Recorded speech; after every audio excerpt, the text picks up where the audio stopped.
You're listening to a Frequency Podcast Network production. I will forgive you if you cannot keep your carbon terms straight as you navigate news on the climate crisis and what we're doing about it. There is the carbon tax, of course, also called a carbon price, depends who's talking about it. You'd better watch your own carbon footprint, but if you don't, you can buy some carbon credits to offset it, like Taylor Swift does. Soil and forests and oceans are carbon sinks, probably best of all the carbon-related terms, at least for the planet. And most recently, as though it was a fugitive on the run, we've been investing in carbon capture. Now, carbon capture is exactly what it sounds like, sort of. Again, it depends on who's doing the talking. It's either a way to save the planet without having to give up the fossil fuel lifestyles we all enjoy, or it's a way to allow big oil to keep drilling while claiming they're doing some good and getting paid for it. While new financial support from the federal and provincial governments encourages more carbon capture facilities, a new report from the International Energy Agency urges a more direct emission solution: produce less oil. The thing is, we are about to spend billions of dollars in tax money on it. So we probably want to know which one of those choices we're committing to.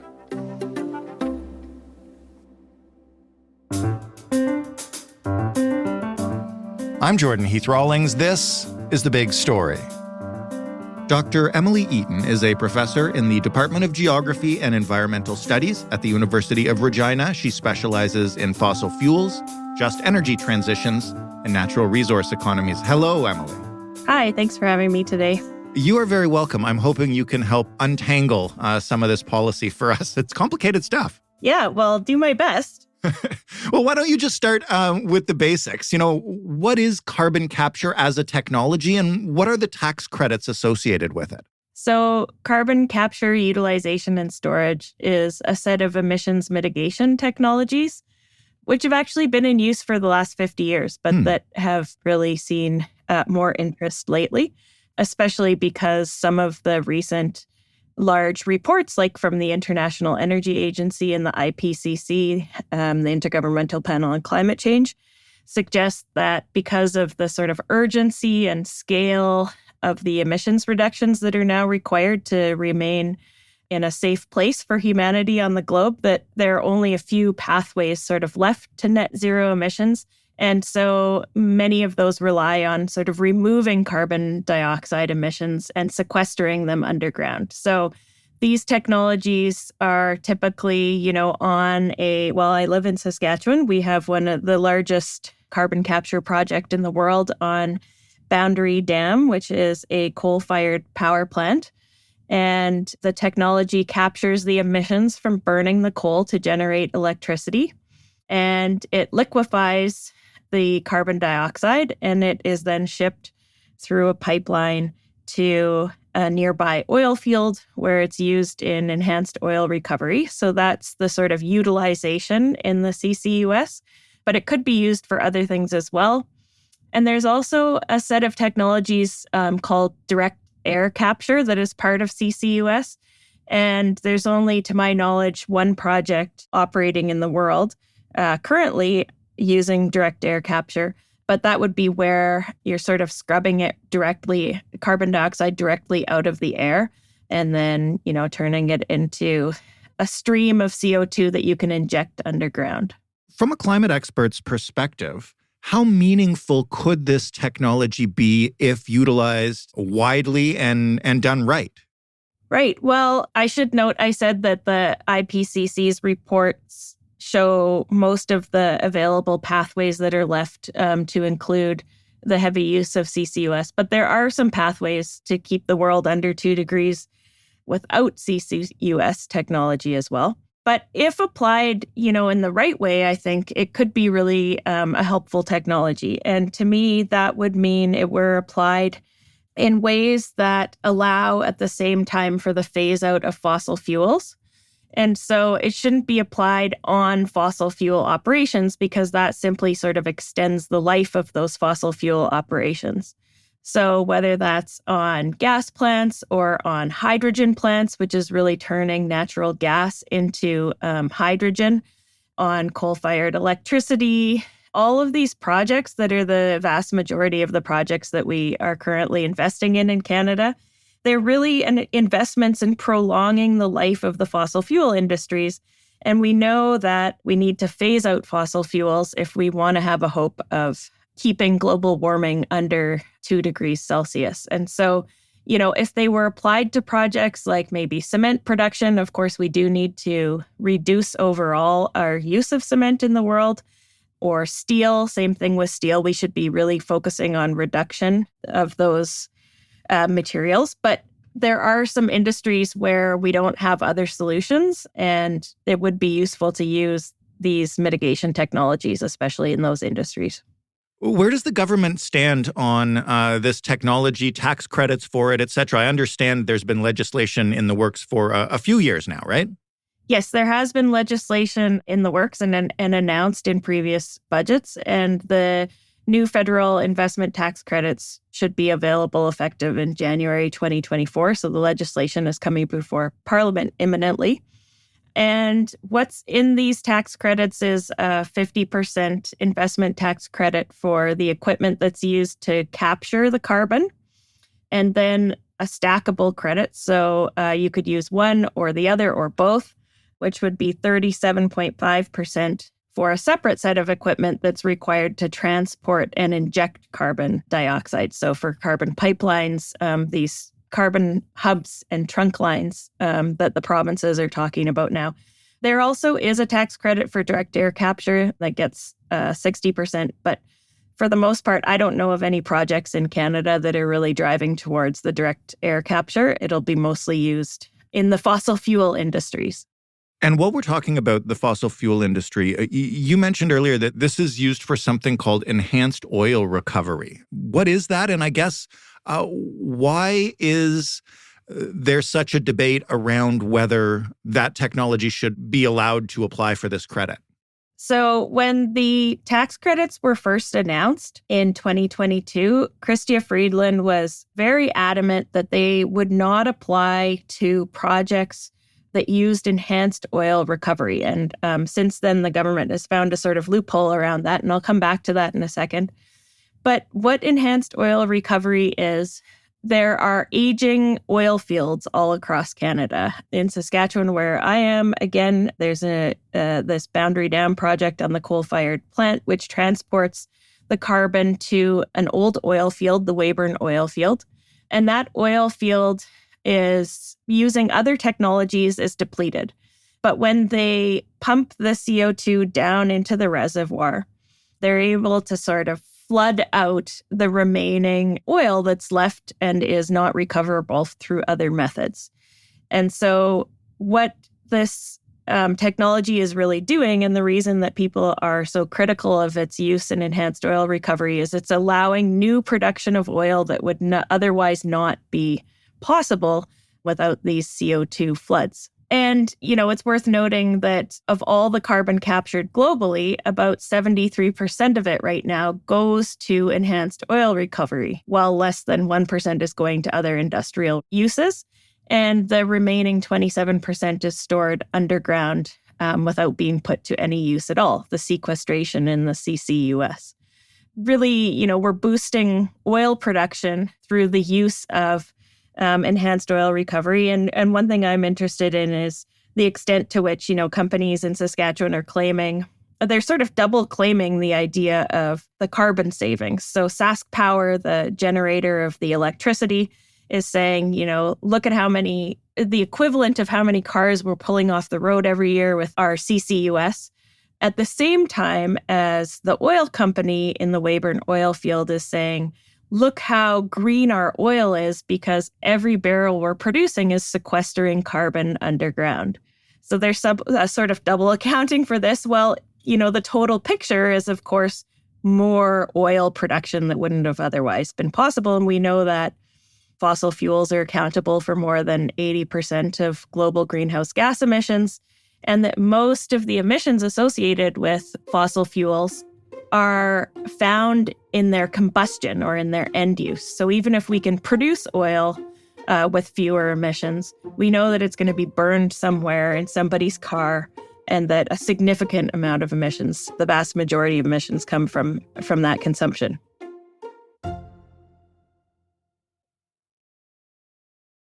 Do we know if, considering that the vast majority of CCUS is being done for fossil fuels, do we know if we're actually making any progress out of it? Are we breaking even? Are we coming out ahead, or are we digging ourselves further into a hole? I don't even know if it's possible to do that math, but I'm trying to get a sense of if this is like mitigation, or if this is just, not doing as much as we could.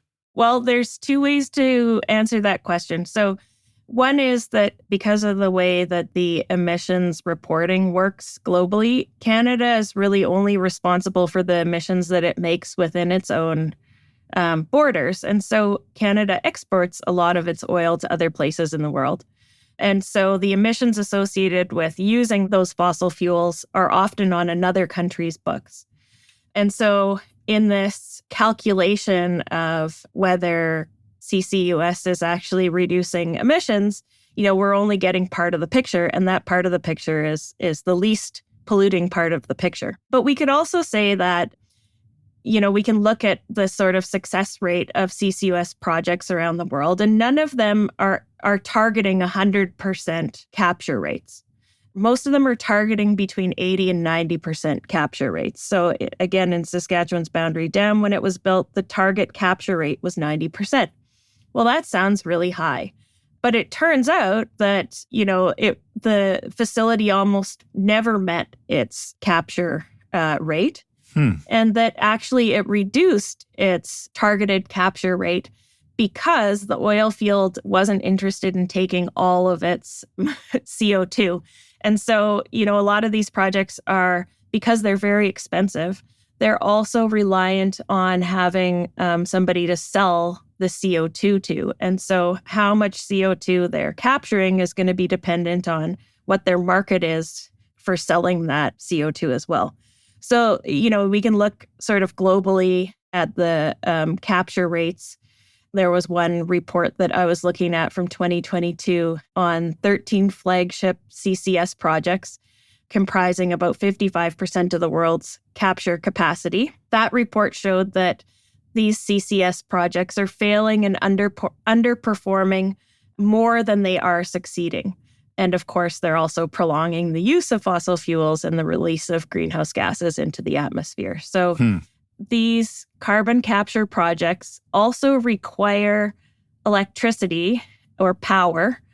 Doesn't have to be electricity in that form, but they require power to run them. Right. And so the best estimates are that the facilities themselves might increase the power needs of a operation by up to 25%.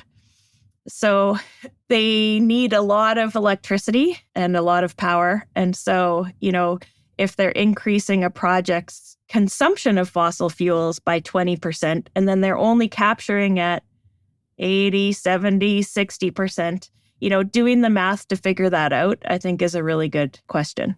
It sounds like these companies, and probably many others, are treating this a lot like accountants at tax time, right? Looking for every little loophole, looking for ways you can pass things on to other people's books. And I mean, I'm not even sure if I'm asking you a question now, but that doesn't sound like the way to properly tackle the climate crisis and approaching net zero.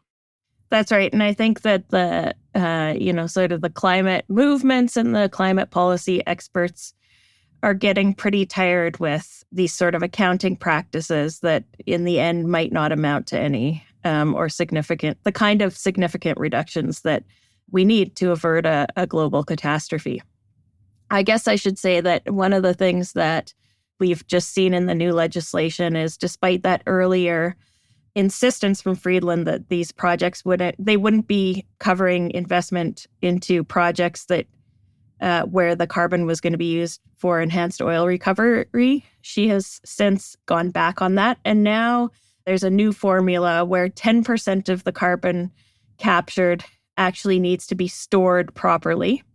Okay, so through sequestration, and the rest can be used for EOR and the project will still get subsidized by the government. Now, only the part that is properly captured will get subsidized by the government, but they're nevertheless opening the door to these EOR projects. And you can imagine that, these are self-reported numbers. Right. And once you're a company that is involved in both EOR and sequestering, I don't think the government has the ability to sort of verify and follow up in the way that it needs to. I want to ask you about this government in particular, which has long held itself as, an incredibly climate-friendly government. To see that change that you just mentioned from Minister Freeland, but then also the walking back of that piece of the carbon tax, which of course opens the door to what else might be carved out of that. How are you feeling about this government that has championed climate for so long? Right. So I feel like they're really showing right now that they're sort of bowing to the influence of the oil and gas industry in Canada. And so this is sort of the new climate denialism. That is sort of investing in things that appear to be solutions to the problems while still engaging in the main sources of the carbon emissions in the first place. And so to the extent that, for example, the government is investing in renewable energy, will that renewable energy, for example, displace our reliance on fossil fuels? I think that's something, to be investigated. In other words, are these going to be additions to an economy that we're going to continue supporting? And that is the oil and gas industry. And if we look at sort of the cost of these investment tax credits, for example, in CCUS, they form part of the largest part of the government's budget investments on climate mitigation. And so we're really seeing, when we look at where the money is going to the very industries that are responsible for the climate crisis in the first place. And so I'm not very optimistic in the sense that I think that, we're really just seeing the power and influence of the fossil fuel industries. They're looking for ways to at least have plans on paper that I don't believe that they can actually achieve those net zero emissions plans, but they know they need to have a plan in order to continue receiving support from the government and from the population. Last question, just because the big climate conference was just this weekend. Is what you just described a Canadian thing, or is this the tone you're seeing in the way we're addressing this crisis worldwide? Yeah, I think it's definitely the tone more widely. And I think that, there's a big contest on right now about what the future will look like. There's no more question anymore about the need for an energy transition. I think every government, every business, every institution is drawing up plans about, how they'll transition. But what that actually entails, I think, is up for grabs right now. And so we're seeing a lot of the world's most powerful industries, again, the industries that are responsible for the climate crisis in the first place, trying to vie for a place in this future, trying to ensure that fossil fuels continue to be part of the future, even if renewables are built out, that fossil fuels aren't sort of phased out, which is, the hope of the sort of climate movement and a lot of climate policy experts. The need for real emissions caps rather than just mechanisms to trade emissions and sort of move things around off one's books and onto another country's, for example. So, yeah, I think that, all of the regular politics associated with, the power politics are at play at these sorts of global meetings, such as the COP. Emily, thank you so much for this. This is a complicated topic. I understand it a lot better now. Thanks for having me. Dr. Emily Eaton of the University of Regina. That was The Big Story. For more big stories, you can head to thebigstorypodcast.ca, or you can stay in your podcast player and scroll down. They go on for a long way. You can send us suggestions for new big stories by finding us on Twitter at TheBigStoryFPN, by writing to us. The email address is hello@thebigstorypodcast.ca, or by calling us up and leaving a voicemail. That phone number, 416-935-5935. We've got The Big Story every morning, or every weekday morning anyway, at 4 a.m. in your favorite podcast player. We've got In This Economy in its own feed, which you should go and subscribe or follow or do whatever you'd like to. But if you don't, it will also be here, 4 a.m. on Saturdays. Either way, we've got lots of stuff for you. It's all free. You can find it wherever you get your podcasts. Thanks for listening. I'm Jordan Heath Rawlings. We'll talk tomorrow.